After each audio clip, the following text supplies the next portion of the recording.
Even atheists who don't believe in God's existence do agree that we see what appears to be fine-tuning in the universe. We are in an environment that has been tampered with. This is not an accident. We now have an open homicide investigation based on 3 levels of evidence. Welcome back to the channel, my fellow reprobating fools. Why is it when J. Warren Wallace of Cold Case Christianity tells us a true life story, it sounds like a freaking lie? Jay's video is titled, Why There Has to Be a God. And we're going to talk about the evidence and the multiverse, murder, fine-tuning. This video starts off with a mid-sentence fade in, so let's get into it. Our template in place. We know we're trying to explain what's in the room of the natural universe by either offering an explanation from inside the room or an explanation from outside the room. If this is building an analogy about the universe, there is no outside of the universe. There is no before the universe. And now we're going to move from the beginning of the universe in session 1. We're going to talk now about the fine-tuning of the universe. Yeah, I call this the just look at the flowers fallacy. It's so perfectly fine-tuned until it clashes with their worldview, and suddenly, well, how do you know radiometric decay has been consistent in the past? Look, I don't know if Jay's a young Earth evolutionist denier, but I suspect so. You're mad at me.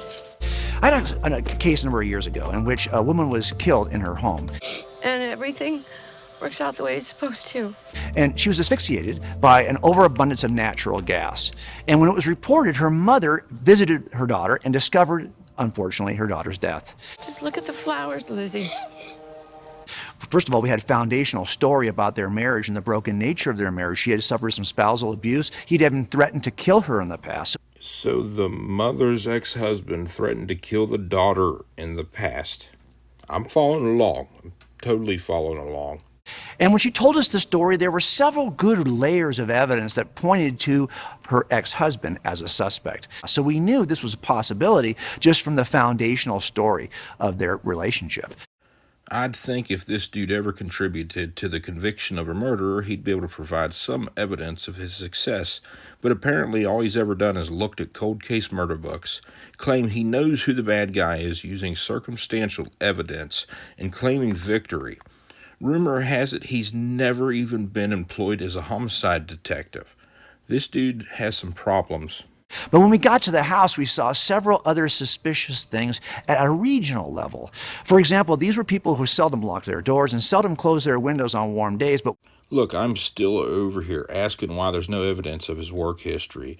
It's unusual there's no photo of him in his 1988 police car. You know, the photo they'd use if someone died in the line of duty.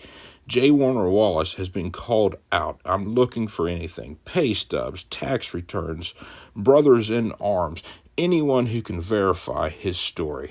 But when her mom got there, the victim's mom got there and saw that the windows were in fact not closed, they were closed and locked. I'm sorry, did JJ just say the mom cracked the case before he even showed up to the scene of the crime? Yes, but when her mom got there, the victim's mom got there and saw that the windows were in fact not closed, they were closed and locked. Even when we went inside the actual house, we could see that at the bottom of the staircase, all the pocket doors have been closed to allow the gas to accumulate on the second floor where, unfortunately, this young lady died.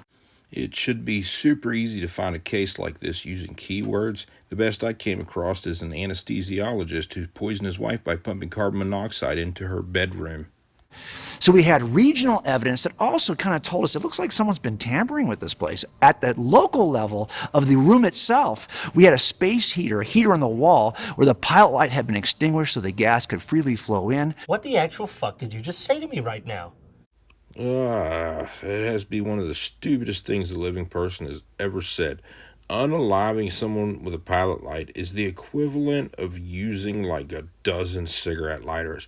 I mean, picture it in your mind. You're in a 10 by 10 by 8 box or larger that's not even airtight, and in 12 hours you try to delete someone using 12 Bic cigarette lighters. Look, natural gas is not deadly. It's not toxic, but it has to displace enough oxygen. Natural gas has this stuff called mercaptan added to it. This stuff stinks and it irritates the eyes, skin, nose, and throat. it'd be difficult for Dewey Cox to sleep through a natural gas suffocation. Do you have time to stop and smell the roses? I've got no fucking sense of smell.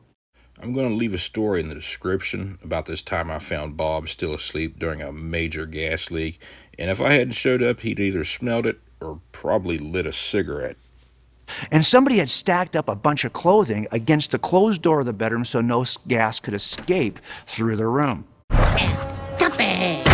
So JJ found a closed bedroom door with clothes tucked up against the outside of it, or possibly from the inside, and the murderer jumped out the fucking window.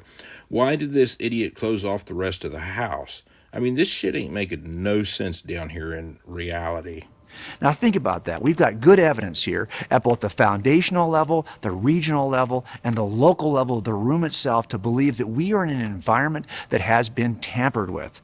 This is not an accident. We now have an open homicide investigation based on 3 levels of evidence. Is JJ seriously going to compare an incompetent murderer to his infallible God? Good luck, buddy.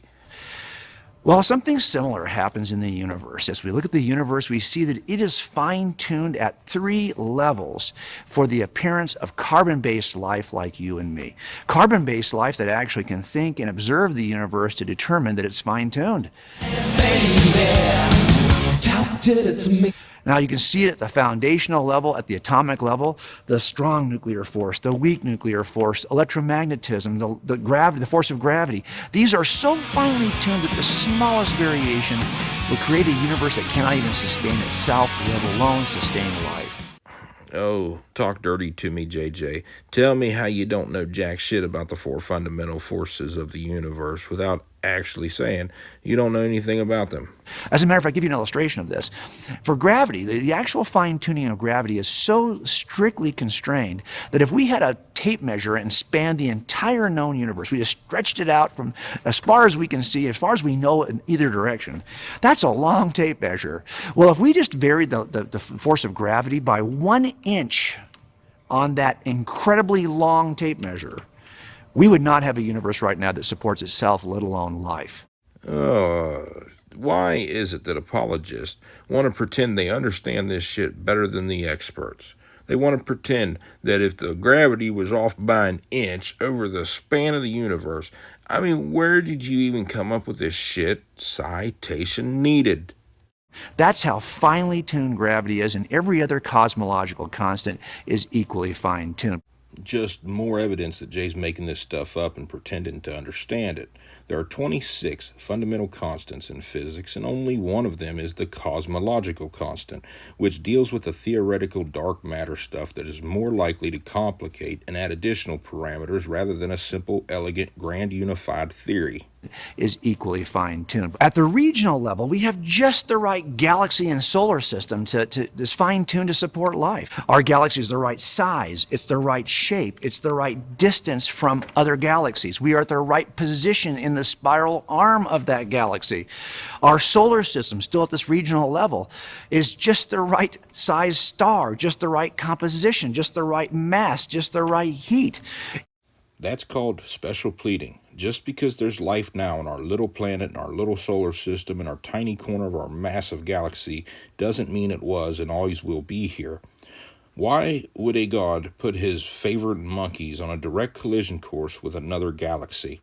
So how fine-tuned is it? Of these 2 galaxies, we know God's chosen people are only in one of them, and under that rainbow promise are likely to be consumed in a black hole or chucked off into interstellar space with no sun, or eventually the sun will expand and destroy the Earth. I told you, I was a fucking nihilist. Even at the regional level of evidence here, we see fine-tuning. Not only that, at the local level of our planet, planet Earth, it's just the right size, just the right terrestrial depth of our crust of our planet to allow for the tectonic movement of plates, just the right atmospheric conditions. We happen to have a moon of the right size that is not so overbearing that it stops the rotation of Earth, but it allows the kinds of seasons we see in our planet, the kind of tides we see in our planet. Congratulations, Sherlock. You figured it all out. Life didn't evolve to fit the environment. Look, Earth is anything but fine-tuned, especially for humans. 70% of it's water, part of it's frozen, some of it's desert. There's tsunamis, earthquakes, forest fires, mudslides, volcanoes, tornadoes, hurricanes. Oh yeah, and most of the universe can't sustain life as we know it. Was this really the best vivarium your God could come up with? All of this is fine-tuned, and altogether we see the same 3 levels of fine-tuning that you and I observed at that crime scene. We have enough reason to believe at the crime scene that the fine-tuning points to a fine-tuner who caused that death. And we can see the illustration. And here we see the illustration, and we have just enough reason to believe from the fine-tuning we see in the universe that there's a fine-tuner that caused our life. It blows my mind how this Keystone cop drew this conclusion from an analogy that doesn't logically track. Dude's all flash and no substance. I wouldn't hire him to find my lost binky. So the fine-tuning in one location is very similar to the fine-tuning in another. So how do we explain the fine-tuning we see in the universe? The fine-tuning, by the way, is relatively non-controversial. Even atheists who don't believe in God's existence do agree that we see what appears to be fine-tuning in the universe. The only question is, how do we explain this fine-tuning? They would try to offer an explanation from inside the room.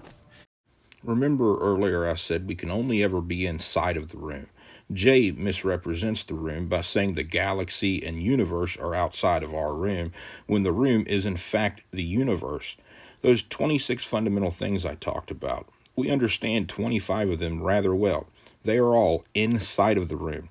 The question is how did Jay get outside of the room? Where did he find any evidence outside of the room? The answer is he didn't. He's just plugging in his God where he thinks it fits, and then expecting everyone to agree because he used to maybe possibly be a cop or something, and he's using evidence and critical thinking.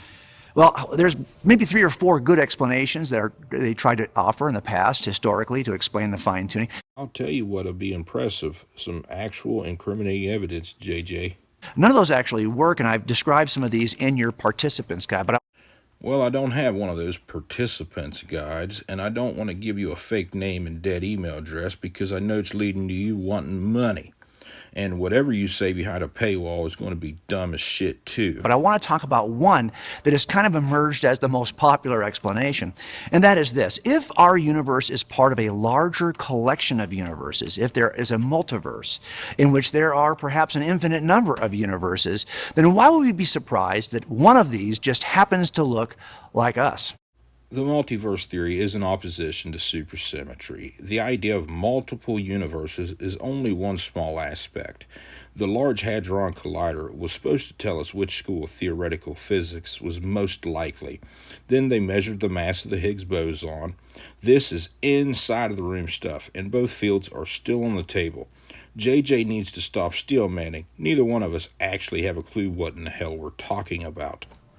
In fact, it's really a matter of just chance. Given enough opportunities, one might emerge just like ours, and so therefore we don't need to resort to a fine-tuner outside the universe. Just look at the flowers. We simply have a universe that by chance is perfectly tuned, perfectly designed. I wouldn't even say designed, it just by chance happens to support life. Is that JJ's steel-manning? I mean, he should add in how the universe came from nothing. Dude clearly doesn't know the science and is trying to put square pegs in round holes. Look, I'm an atheist, and I can see the flaws in supersymmetry and multiverse. Is JJ insisting on supersymmetry? Maybe he could tell us why instead of telling us why not. Okay, well, let's think about that for a second. First of all, I want to just tell you that this is a very controversial claim, the multiverse. Physicists don't even agree on this claim. They would argue, physicists who don't agree would argue there's not even good evidence scientifically to suggest we have a multiverse. Here comes the crescendo! It appears in many cases to be an inference based on fine-tuning. In other words, it's being offered simply to explain the fine-tuning, but we would ask, what is the physical evidence that demonstrates there's a multiverse? You know, I'd have thunk dude would have mentioned supersymmetry at least once. You know, that theoretical universe that apparently is super easy to quantify, but instead, the entire video has been a build-up to nuh-uh. But even philosophically, I want you to think about this for a minute. JJ's done nothing but be philosophical. He's argued by analogy, brought zero evidence, misrepresented science, and is unaware of 19th century technology called thermocouplers that shut off gas to unlit pilot lights. I'm done with his cold case Keystone Copper. If somehow you made it this far, you gotta let me know what you think in the comments. Did he make a good case? I thought he sounded like a goddamn idiot, but I'm curious to know what everyone else thinks.